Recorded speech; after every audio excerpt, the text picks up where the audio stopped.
Okay, thank you. So now we're up to page 157 at the top. The Torah warns us against prostitution. Now, with prostitution, isn't necessarily, it's not really directed at the prostitute here, although the concept certainly applies. It's not, it's not thou shalt not be a prostitute. It's thou shalt not prostitute your daughter. And why would that be? So let's take a look at it first, and then on 29. You must not defile your unmarried daughter by making her a prostitute or otherwise permitting her to engage in extramarital relations. That's one. Now we'll talk about a consequence. That's a terrible thing, which we can understand. It's just immoral. But now it's molest. I punish you by making the land engage in prostitution. How is a land engage in prostitution? It means that the land will yield the produce that you sow in it elsewhere.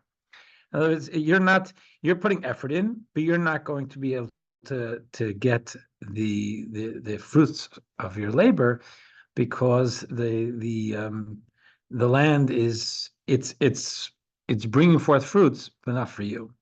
And so there's this conceptual comparison that prostitution is a woman giving of her sexuality, but not in the right place, and therefore there isn't the yielding of relationship and all of that, which you think comes from the sexual experience, and therefore here it says you're gonna plant, but you're not going to get it's not going to produce for you, lest the land be filled with immorality. That makes sense of, when we have people engaging in prostitution, it becomes a more immoral ambiance, social ambiance. But here, the language of the land, and one way of doing it, and I think an easy way of reading this, where Rashi wouldn't have to say this thing that somehow the land itself is a prostitute. You just say the land would become full of prostitution. That would be a pretty easy way of translating it, and just say don't prostitute your daughter, because then the land will be filled with this immorality. The reason Rashi, according to the commentaries anyway, the reason Rashi doesn't go there is because that's what he says later. So the Torah wouldn't. That's what the Torah says later. It wouldn't repeat itself twice. It wouldn't say that lest the land be full of prostitution and the land be filled with immorality. We know what that is. Okay, So Mendy, yes. I'm stuck on your introduction to it on Yeah. that. Yes, it's a good for the land to not have all the daughters become prostitutes, but it doesn't seem to be saying that like the adults who are prostitutes need to stop, or that it's not inherently I don't know, we accepted. do have that. You'll get that later in the Torah, where it's pretty clear that that's not. Yeah. But here, if you go into the emphasis, you're saying. Yeah, and the emphasis is somewhat related to the social norms, I guess, in the times of the Torah. First of all, social norms in the times of the Torah, parents, and particularly fathers, had, until age of majority, they had control of their daughters, of the family, and especially because the providing of support came through the father overwhelmingly, which is why there's so much protection for the woman in the ketubah, because it wasn't assumed by a world like we have today where women are self-sufficient, thank God. But that's not what it was. And part of it is that for a father, when he had daughters, if he had sons, there would be they were also profit centers. They could help on the farm. They were going to generate. So for a father with less moral sensitivities and just thinking about survival, having a daughter was not a great simcha. It's because now I just have to support her. What am I going to do with that? So there are two things. One would be try and put her out there, make her attractive enough that someone else marries her and takes responsibility for her, which means really the flaunting of her attractiveness in a way which is really it's it's so destroying to her. She should be pretty and beautiful, but not just a spectacle. And the commentaries talk about it, how this, visuals, for males especially, visuals are very, very compelling. And part of this is also, don't dress her like a prostitute. Don't put her out looking like that. And what are you doing? You're trying to attract someone else who's going to take responsibility for her, but meanwhile, you're destroying her self-image. That's there. And then an even lower level of this was prostituting was, maybe I can turn her into a profit center. So I can, whatever, I'll get money for this, which is all very, beneath low in the way we look at it and the way we should look at it. But that's part of what the Torah is warning against in that culture. To respect your daughters and respect the blessing that they are. And of course you wanted to get married, but you wanted to get married to someone who's appropriate and likes her for who she is, and don't try to pretty her up in order that someone takes it from as window shopping. And certainly don't sell her sexuality, which is, it's still an issue today. yeah, I know. Here, So sad. the Torah is talking to Jews and saying, you'd hope we're, and I'm sure some of us are not above it, but yeah. Okay. All right, we can move on here. Okay, now, so next one is the Sabbath and the sanctuary. As you have been taught, we're told at Mount Sinai, we're told about observing Shabbos.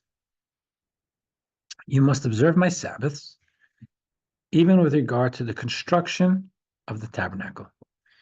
You may not violate the Sabbath in order to re-erect the tabernacle at any encampment in our imminent desert trek, nor in order to build a permanent temple once we reach the promised land. Okay, so this is an interesting thing, because what happens if there's a clash of Torah values? Let's say a woman has a baby boy on Shabbos, and the Shabbos there is a bris. A bris takes a surgical procedure and drawing blood, not just drawing blood, but carving off a piece of the foreskin. So that's not generally allowed on Shabbos. You can't do surgical procedures on Shabbos unless it's to save a life. There, because of the way things are framed, the Torah says you can violate Shabbos. It's not a violation. You can do it even on Shabbos. One may think, and we already had this probably months and months ago at the end of the second book of the Torah. One would think that building a tabernacle, building the temple, that is so central to all of Judaism, that let's get it done even on Shabbos. It's building a house for God. What more could there be? And the Torah tells us that no, for Shabbos has to be respected, and it's not for external creativity, even if the external creativity is building a house for God. You can't to build a tabernacle, or it's already built here. So to re-erect the tabernacle, because they would when they traveled and they settled, they would re-erect the tabernacle. It was collapsible. Nor in order to build a permanent temple once you reach the promised land, that you couldn't do it Shabbos. This injunction, however, should not at all detract from your respect for the tabernacle. So here, Torah throws in something else, not to think that this is somehow, maybe this is less important than bris, maybe this is just less important because Shabbos trumps it. No, the tabernacle is extremely holy. We have to have tremendous respect for it, but the work of building it is not a Shabbos exercise. So it goes from observe my Sabbaths to you must revere my sanctuary. Make sure you have deep reverence for the temple or the tabernacle, by not entering the tabernacle precincts while holding your walking staff, while wearing shoes, Now, shoes meaning if there's, if you saw with Moses there, they had to, in a holy place, had to take off shoes. When Moses came it was at the mountain with the burning bush, God tells him to take your shoes off, or while wearing a money belt, or before washing the dust off your feet. You come in with respect. I am God who may be relied upon to punish you for transgressing these prohibitions. So here, with the rear my sanctuary, that is in the temple. In today's shuls, this also is reflected in Allah. This is obviously, it's talking about the tabernacle and the temple, but the shul is called, tabernacle and the temple are called a mikdash.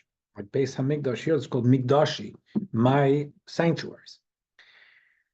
The Talmud calls a shul a mikdash ma'at, a mini sanctuary.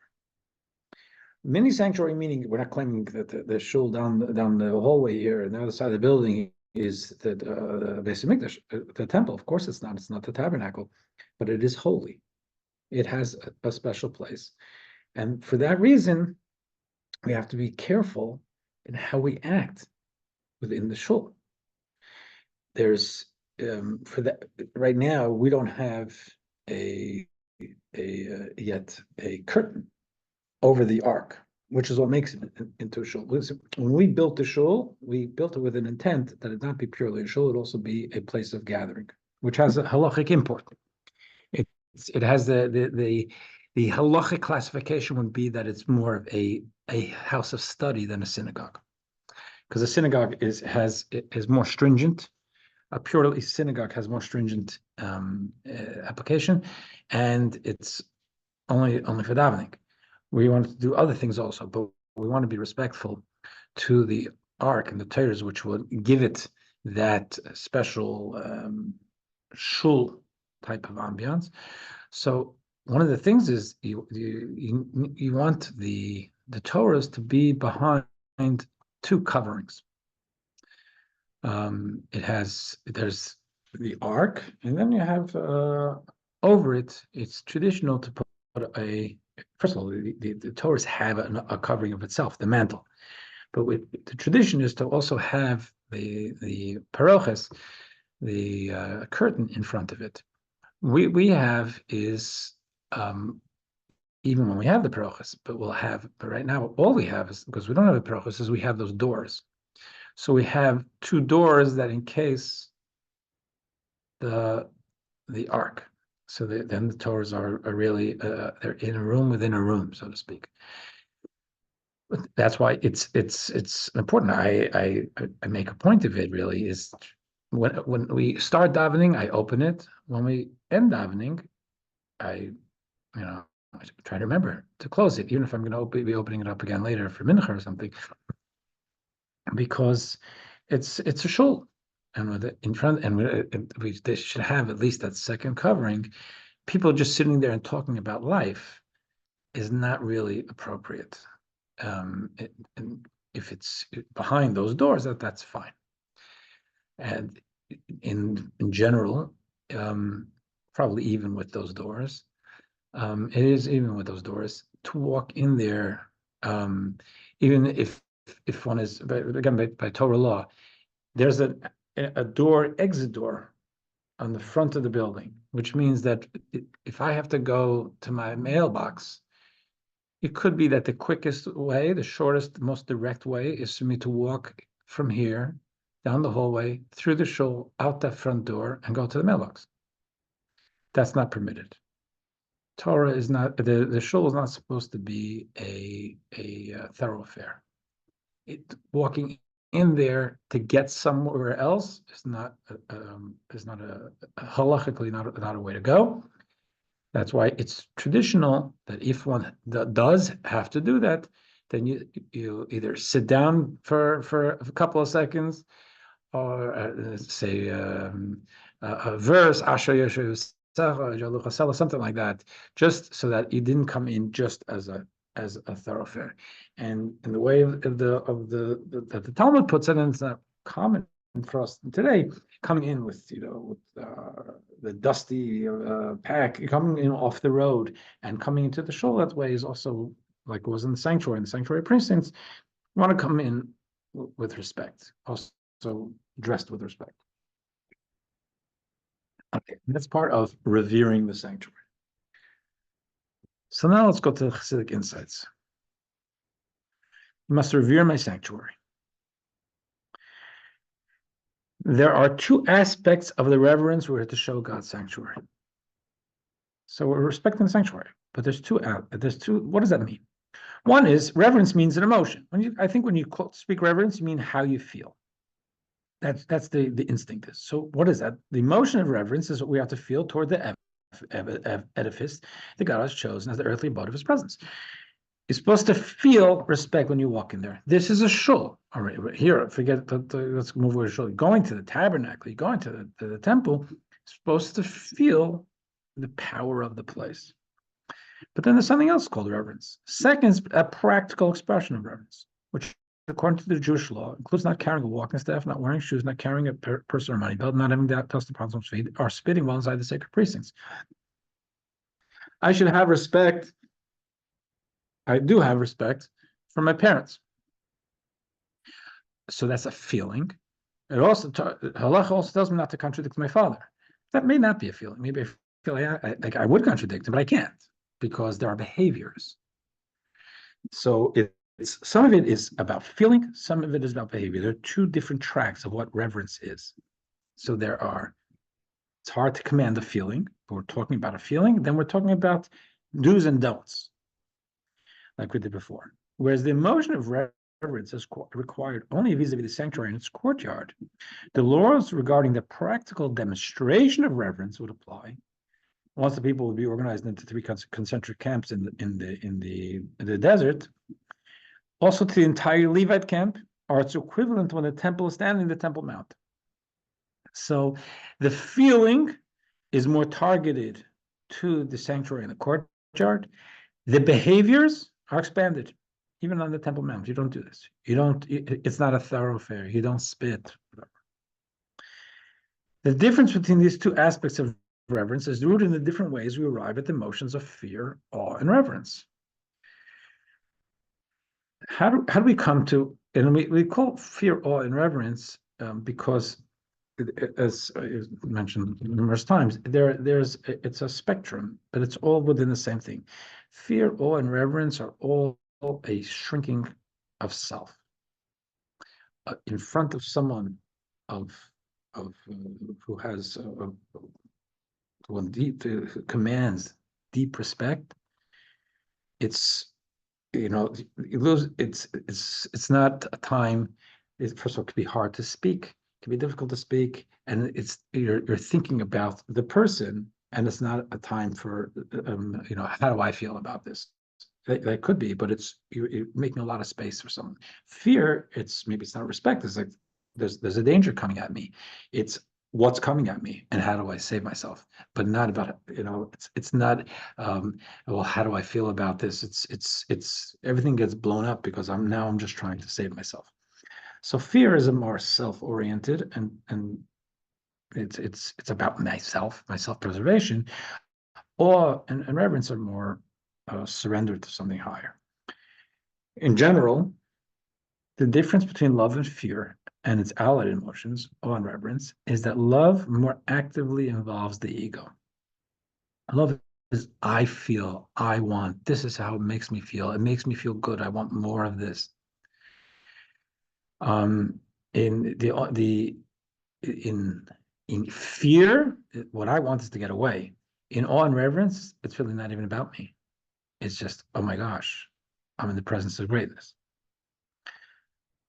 So in order to love someone or something, we must first be aware of ourselves and what we love. And we have this feeling of, I want that. I want that connection. So there's a me there. Although we do focus on the objects of our love, we focus not on the object per se, but on how it fulfills some need or desire of ours. So even though we focus on, let's keep it away. Loving food is you're not really loving the thing, but loving someone special. It's that in food, it's how it's a desire. That's not real love. But even with someone, it's like how do I feel about it? In contrast, fear is usually a spontaneous reaction to the object that inspires it. We're only marginally aware of ourselves when we are struck with fear by something. We know, of course, we know we're there, but it's about what do I do now, or how do I get out of this, or how do I save myself? If anything, our awareness of ourselves evaporates in the face of the impending danger or overpowering awe. In particular, however, the awe of God may also be divided into two levels, contrasted as well by the degree to which the ego is involved. The awe of God also has two levels. Because when you feel awe of God, because your own recognition of God's greatness vis-a-vis ourselves, our sense of self is involved. What happens if we sit here and we have a class and we discuss the infinite and we discuss how that infinite God cares about us and what God gives us in our lives, and we're filled with a sense of gratitude and a sense of awe of how this infinite being showers us with so much good. We have tzaddis too, but it showers us with so much good.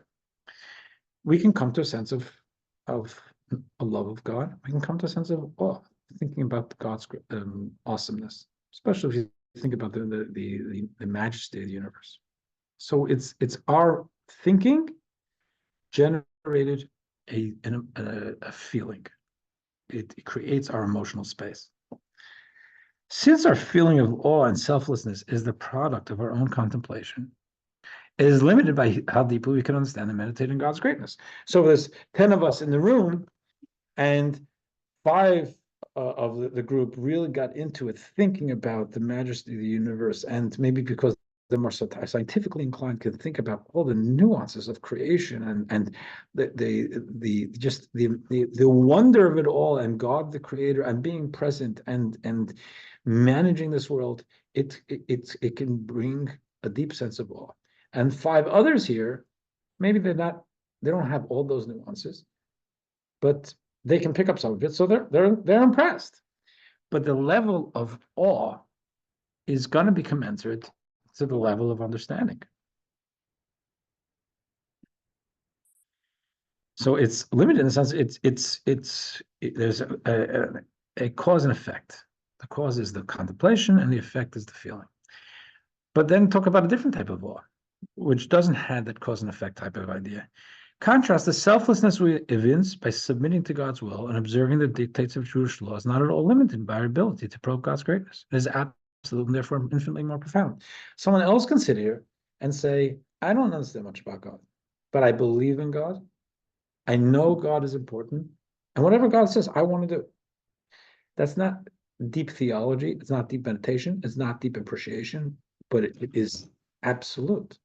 It's not, I feel awe of God in this direction, maybe not in that direction because I didn't probe that yet. Here it's about what to do, about behaviors. I surrender to God, whatever it is, it is. If God wants me out there digging trenches on a Tuesday, I'm going to be out there with a shovel. So it's infinitely more profound because it's not generated by our thoughts, so it's not limited in that way. From this perspective, the practical expression of reverence for the sanctuary is more crucial. So in that sense, what you feel about the sanctuary, that's beautiful. It makes us feel good, and it's real. We own it. We're feeling, our hearts are feeling reverence for the sanctuary. But the practical expression, which is a result of just the surrender, in a way, it's more crucial. It's a more fundamental component of our relationship with God than is the emotion of reverence we're meant to feel. So it's a little counterintuitive. You'd think that simple surrender is not as sophisticated and therefore not as great an achievement as coming to a place of awe, of emotional awe and respect for God.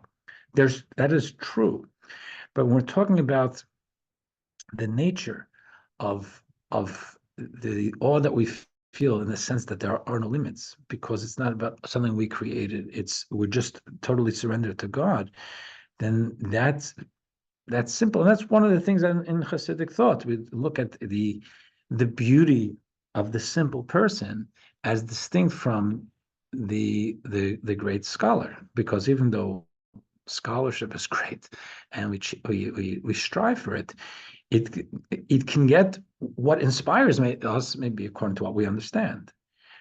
The simple person who doesn't understand much but just says, I know there's God and there's me, and God gives rules and I have to obey. That's without the limits, and there's a beauty to that relationship, to the simplicity. The absolute nature of the laws of reverence for the sanctuary is reflected in the fact that they apply even when the temple is not standing. The reverence, the feeling of reverence for the sanctuary, that's seized when there was no sanctuary. How do you? It's hard to feel it. You're not there. Even if you're there, there's nothing to feel. You're not seeing what's going on, and you're not. It's not that place anymore. But the behaviors, the laws of reverence, even when the temple is not standing. Thus, even today, we're not allowed to build homes in the style of the temple, or make ornaments or furniture that imitated the design of the furnishings of the temple, such as a seven-branched candelabrum. Logically, we're not allowed to make a seven-branched candelabrum because that's what was in the temple. It's not there anymore. When you saw it, it struck you with awe. But reverence is, we don't do that, right? Hanukkah, we have a 9-branch, and this is something to have a candelabra today with 7 branches, a model of what was, is forbidden halachically.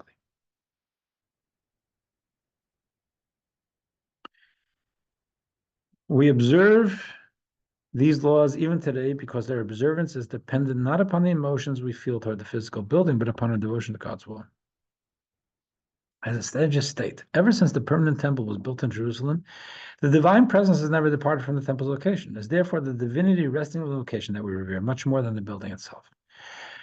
So we observe the laws.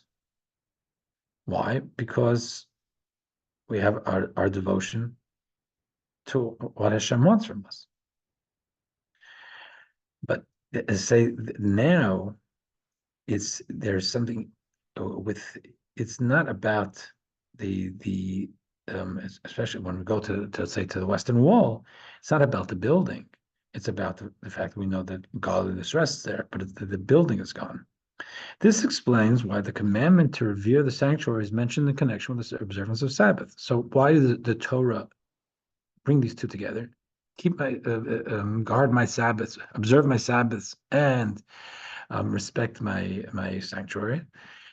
Why did those go together in one verse? Because just as we do not revere Shabbos itself, but He instructed us to observe it. Shabbos, everything we do with Shabbos. Why? It's because Shabbos is such an incredibly different day than Tuesday. No, it's because God made it that way. God said, "Make it a Shabbos." I'm making the time, the rhythm of time is different, and I'm aligning spirituality and with the metaphysical and the physical. So it's a special time. It's about God, not about the decontextualized day. By the same token, just as Sabbath observance is eternal, so too is the reverence for the temple eternal. So in that sense, it continues. It continues in a way. When the temple is standing and God's presence is openly revealed in it, it is only natural that we show reverence for it. So there's going to be, if we walked into the temple, you don't need encouragement. It would overwhelm you. Our feelings of awe for the holy edifice are so intense that very little self-discipline of any is required to compel us to behave respectfully. If we walked into the temple, you would have no questions about God, no questions about purpose, and we would be totally swept up in the beauty of the moment. You don't have to say, "Oh, I need to do this." Thus, when the temple is standing, our selfless devotion to God's will and observing the rules regarding its reverence is somewhat obscured. It became less relevant. It was less relevant when there was a temple because, yes, you have to do A, B, and C, but those dance steps are natural. The dancer, it's not that they're following a how-to manual. It's natural. So the feelings of reverence for the temple when you walked in, that was natural, and you didn't really need to be taught what not to do. During exile, in contrast, now at once the temple has been destroyed, Our observance of these rules, like our observance of all the Torah's commandments, is much more an expression of our unflinching devotion to God's will, despite the lack of any open revelation. Now, it's not as much our natural feeling; it's our devotion to what Hashem tells us. Our fear and awe of God are therefore expressed much more powerful when we're in exile than we are when the temple is standing. This is, the Rebbe's a classic way that I would look at it, to see, not only to look at the fact that we are deficient and at a loss because we don't have a temple, but to see the advantages. And just as when there's a physical separation between two loved ones, and that's something they don't want, but what it does is absence makes the heart grow fonder. And maybe there's something that we have to capture here. See, we miss each other, and we should appreciate each other more when we're together. So here, the exile brings that out in us. Nonetheless, by revering the sanctuary in accordance with Jewish law, we increase our yearning for its restoration. Still, we're not happy with the goals. We want to restore it. Along with our continued devotion to God's will hasten the messianic redemption and rebuilding of the temple. Okay.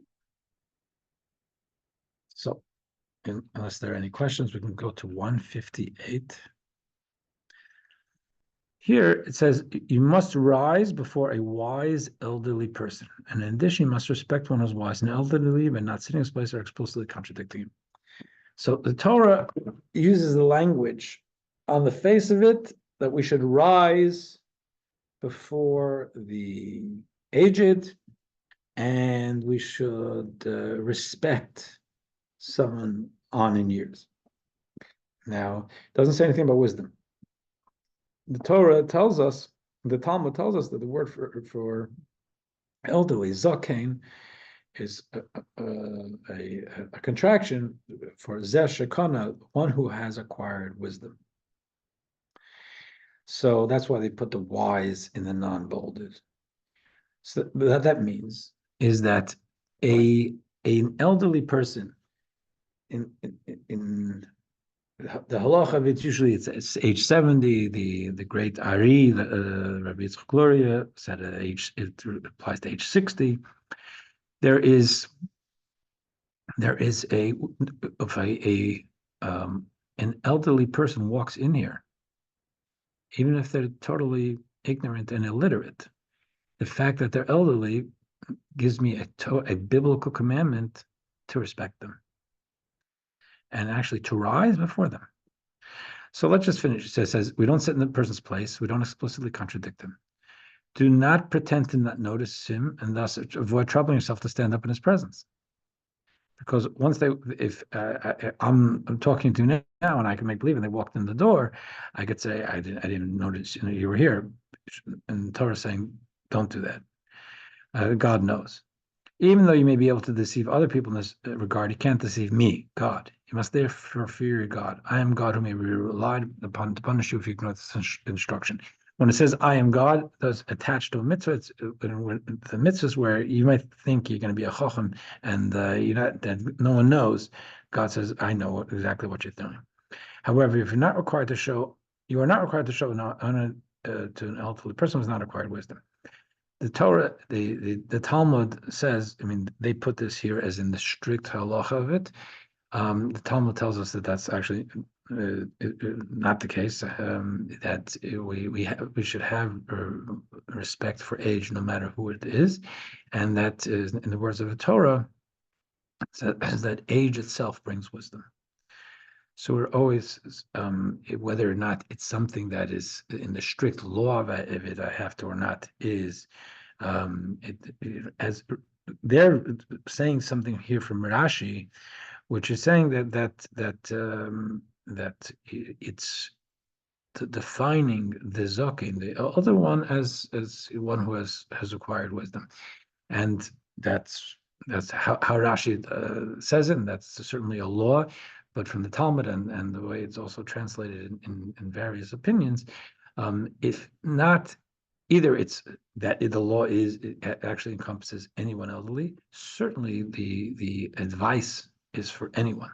without you having to get to know them enough to be able to decide whether they're scholarly or not. Age itself is something for us to respect.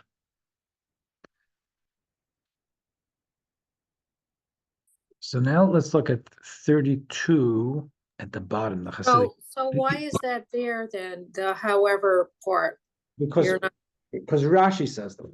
That's a Rashi perspective. Mm-hmm. He's saying because it is debated in the Talmud, and that's the position Rashi takes, and Rashi is entitled to take his position. Even Rashi, I'm sure, would say that with I can't think of a footnote exactly, but certainly you would say that it is the right thing to do to respect someone just purely of age. The question is whether it's technically a requirement. Mm-hmm. Okay. But what I'm saying is not everyone agrees with Rashi there. Mm-hmm. Yeah. They're committed to putting Rashi in, and which is fine. But I'm saying if you want, we're talking about not just understanding Rashi's perspective, but understanding the Torah perspective in general. Mm-hmm. Okay. You must rise. I'm 32. You must rise before a wise elderly person. Literally, this phrase reads, "Before old age, you must rise," because in Hebrew and English, the way it is, sometimes it's the subject and the predicate, it doesn't work the same way. So here is, if you want to go word for word, it says before old age, get up, rise. Thus, as stated in the Zohar, this verse may be interpreted homiletically. Before old age, meaning before you reach an advanced age and are forced to begin contemplating your life, the day of judgment, because as we get older, we mature, and we start thinking about how we spent our life. Arise, get an early start on repentance so you can serve God with vigor. Saying, don't, youth is, one might say, is you wasted on the young. We have the strength, but we're busy chasing things that, as we grow older, we think that was some of that was just mishigas. But that's just the way it is. But here, the exhortation of the Torah is before old age, before you get to old age, rise, get up, get a jump on making life meaningful, and don't wait for old age to say, "Oh, I wish I'd spent my earlier decades more productively." Alternatively, old age may be taken as a reference to the evil inclination. Oh, the evil inclination is called in the Medrash, or actually it's in a verse, and the Medrash explains it, called an old and foolish king. Why is the evil inclination called an old and foolish king? Because if you think about it, in the human development, what comes first to us is the evil inclination. It's selfishness. That's manifest from birth. But the Yetzer Tov, our positive inclination, the good inclination, becomes fully manifest only later, from the age of Bar Mitzvah. So that's a later arrival. Within each of us, then, our evil inclination is older than our good inclination. In other words, my selfishness has been around in my personality longer than my visionary morality. That's the old and foolish king that Ecclesiastes talks about. Nonetheless, the evil inclination does not attain its full strength until later in life, after it indulged by submitting to our material desires.